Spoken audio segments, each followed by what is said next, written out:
My in-laws were drunk. Despite the whispers from people around us, my in-laws didn't seem to care as they kept yelling at me.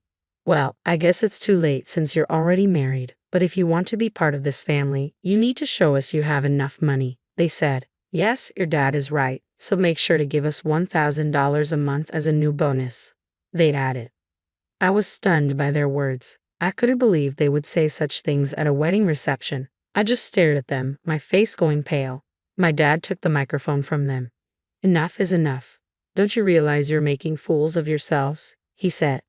My name is Linda. I'm a 30-year-old office worker. I'm currently dating Larry, who is 32, 2 years older than me. I met him through a friend who was worried about me being single, so she introduced me to Larry. After dating for a year, Larry proposed, and now we are soon to be married. I lost my mother when I was very young, and my father raised me by himself. He worked very hard to take care of all my needs. I didn't have many worries growing up, but losing my mom, who I loved so much, deeply hurt me. Because I lost someone I cared about so much, I was cautious with my emotions.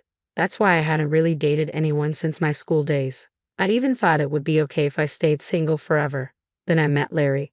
At first, I didn't feel any romantic feelings for him, even though he asked me out many times. Larry really cared about me and was always a gentleman. Slowly, I began to open my heart to him, and we started dating. He kept caring for me, and I felt very happy.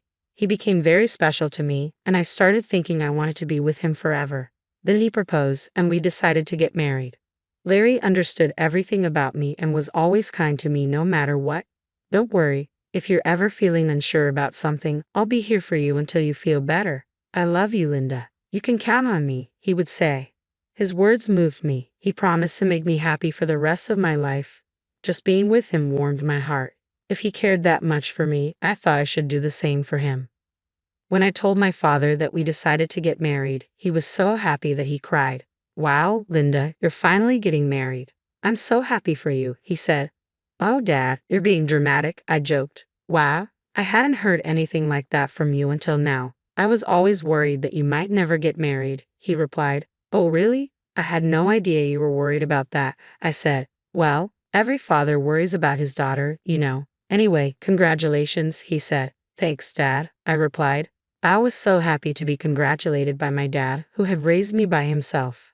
I thought I would probably cry at the wedding, and my dad would probably cry even more since he was already crying now.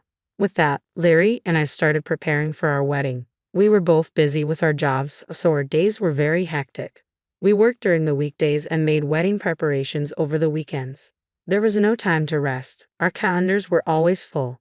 On the rare day off, we were supposed to visit Larry's parents' house. It was my first time meeting them. Larry had met my father right after he proposed to me. Originally, I planned to visit Larry's parents soon after, but they were busy and our schedules never lined up. Finally, we managed to arrange a visit. As we arrived, I suddenly felt nervous. Don't worry, my parents are very kind, Larry reassured me. His words made me feel a bit better, and I rang the doorbell. It was his mother who opened the door. Mom, I'm home, Larry said. Welcome home, Larry. It's so good of you to come, his mother replied warmly. As she talked with her son, I greeted her politely. Nice to meet you. My name is Linda, and I'm Larry's fiancée. I see, so you're Linda, she said, her tone shifting. She looked me up and down, her smile fading. Then she led us to the living room, where her cold attitude remained. Linda, I'm curious about what you bring to the table. Larry is our treasure and our only child. If you're going to marry him, you need to be a suitable wife. Are you worthy of him? She asked, sounding more like an interrogation. I was taken aback by her question. I hadn't expected such a cold attitude from my future mother-in-law and was at a loss for words. You're going to join our family, you know. Are you ready for that? She continued. True, marrying Larry meant joining his family, but it's not like Larry's family were the Kennedys or some well-known high society family. It's not like I was marrying into a royal family. Why was I being asked to make such a commitment? Besides, I wasn't even going to live with them. I don't like being pressured with questions like these. As I was thinking about how to respond, his mother seemed impatient with my slow reply and scolded me harshly. When I ask you a question, answer me right away. You're so rude, she snapped. I'm asking if you're ready for this, she continued, raising her voice. Despite feeling overwhelmed, I managed to say, I I hope that Larry and I will support each other in our marriage. When I said that, his mother was not convinced. What a naive thing to say. You aren't just going to support each other. You were supposed to support Larry. It's your job as a wife to support your husband. You don't even understand the basics, she criticized. Then Larry's father, who was sitting next to her, intervened. Honey, calm down. Sorry about that, Linda. You must have been startled by my wife's words, he said, trying to ease the tension. It's all right, I replied, trying to remain calm. His mother is very protective of her only son. Maybe she was just nervous and spoke without thinking. Just then, Larry's brother walked in. He spoke in a quiet, calm, and gentle tone. He seemed like a kind man, which gave me a moment of relief. But that relief was short-lived. With a smile on his face, he said the most unexpected thing. What my wife says is actually justified. What concerns me the most is that you come from a single-parent family. What do you mean by that? I asked, confused. Well, being raised by just one parent doesn't have a good public image. We can't be too happy to have such a person become the wife of our only son, can we? He explained. Hold on a minute, I said, unable to let this comment slide. What is wrong with being raised by a single parent? My father worked very hard to raise me by himself. I am very thankful for my upbringing, and I am proud of my father. Being raised by a single parent doesn't make me any less valuable. But they still argued. Since you were missing one parent, you couldn't have learned how to be a good wife, do housework, and such. I responded, I did a lot of housework to help my father. I can also cook pretty well, so please don't say that. Despite my response, Larry's words ignored what I said, and he finally stated, I will allow you to marry Larry, but in exchange, you must promise to devote everything to us because we are Larry's parents. Can you promise me that? What? I was shocked. Wow, since you came here to ask for our permission to marry our son, you do know what your duties are, don't you? Before I could say more, he continued the conversation. I found that my in-laws had completely taken over the conversation, giving me little chance to respond. That night, as I thought more about the marriage, I decided to share my feelings with Larry. Say, Larry, do your parents always talk to people like that? What about it? Larry seemed unfazed. I was surprised that Larry didn't see anything wrong with what his parents had said to me. Well, I mean the way your parents spoke to me and what they said. Oh, really? Well, they were just talking about whether you were ready for this marriage. I get that your parents are worried about their son's marriage, but I feel like what they were saying was a bit too much, I said. Really? Why is that? My parents didn't say anything wrong. Besides, they've given us permission to get married, so don't worry about it. Larry replied. That's true, but I felt uneasy, I said. Larry seemed to side with his parents more than with me, and that was very troubling. I guess he realized I was feeling unsure because he gave me a hug. Linda, you don't have to worry so much. My parents are just a bit upset because their only son is getting married, he said. He spoke as if he didn't fully support me. It's all going to be fine. Don't overthink it. I'm sure they just want what's best for us. They want us to be as good of a couple as they are. That's why they were a bit harsh. Oh, really? I replied. Like he said, maybe his parents have high expectations for us. But even if that's the case, I don't think it's right for them to belittle me because I was raised by my father. I don't think people who say such things make a good couple. We are the ones getting married, and we should be the focus, not their approval or disapproval. With that perspective, although I was still a bit upset, I decided not to dwell too much on his parents' opinions. Then the day of the wedding arrived. We had many guests, including our relatives, friends, colleagues, and bosses. I walked down the aisle with my father, who had raised me all my life. Larry and I exchanged our vows and rings. We were met with applause, and for the first time, I truly realized that I was getting married to Larry. I felt a happiness I had never felt before. As we walked into the reception hall, we made our way through the crowd, greeted by videos of us as part of the entertainment. It was a joyful time. I chatted with friends I hadn't seen in a while, and many people congratulated us. Despite my earlier worries about his parents, I was glad I had decided to marry Larry. I was glad we decided to have a memorable day. After the ceremony, we planned to officially register our marriage, and Larry and I would become husband and wife. I cherished every moment and felt so happy. Time flew by, and soon it was time for the final part of the event. The bride and groom and both sets of parents lined up to greet the guests, but I started to feel uneasy because of Larry's parents. We were all supposed to be standing in line, but his parents were wobbly on their feet. If you looked closely, you could see that their faces were bright red. They had drunk too much. Some relatives asked if they were okay. My in-laws were clearly drunk, but we had to wrap up the ceremony and get it over with. The moderator handed the microphone to me and Larry.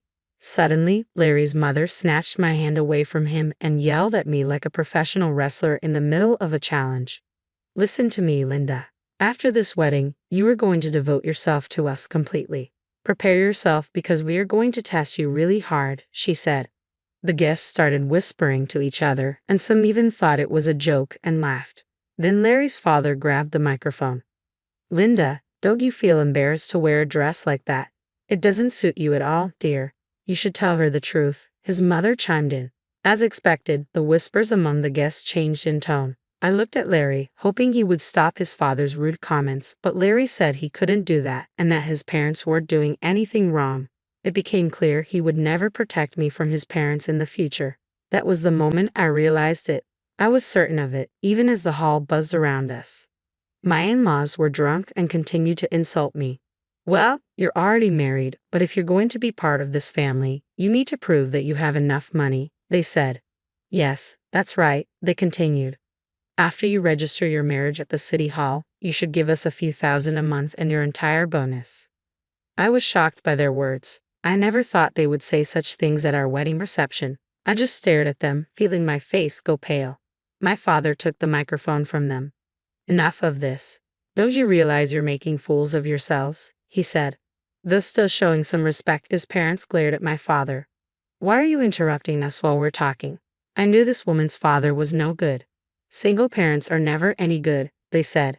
Why do they talk like this? How dare they insult my father, I thought. My father, keeping his cool, replied, You people are even worse than I imagined.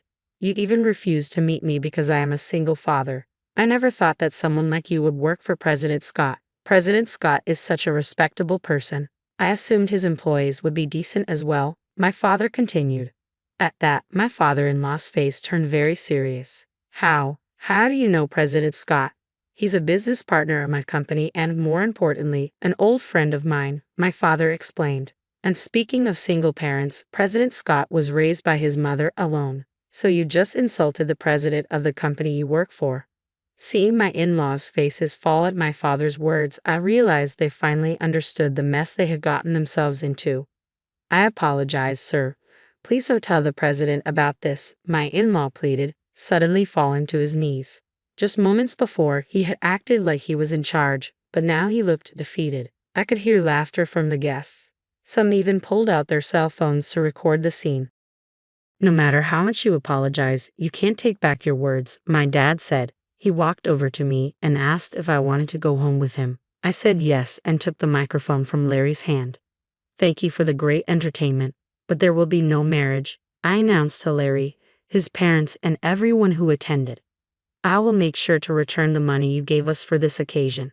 Then I left the reception hall with my dad. I caught a glimpse of Larry and his parents looking dismayed, and soon after, his relatives rushed over with worried expressions on their faces. The place must have been in complete chaos. As I returned their money, I apologized to the guests. They all expressed sympathy for me and praised me and my dad for our actions, saying it was good that we weren't taken advantage of by such terrible people.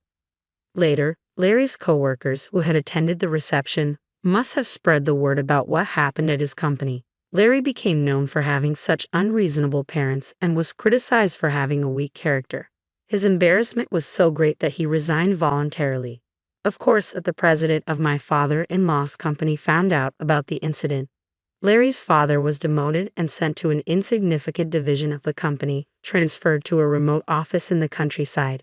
I heard that Larry's family has been ostracized by all his relatives because of what happened at the wedding. While it's unfortunate, it really was their own doing, and sometimes things like that just can't be avoided.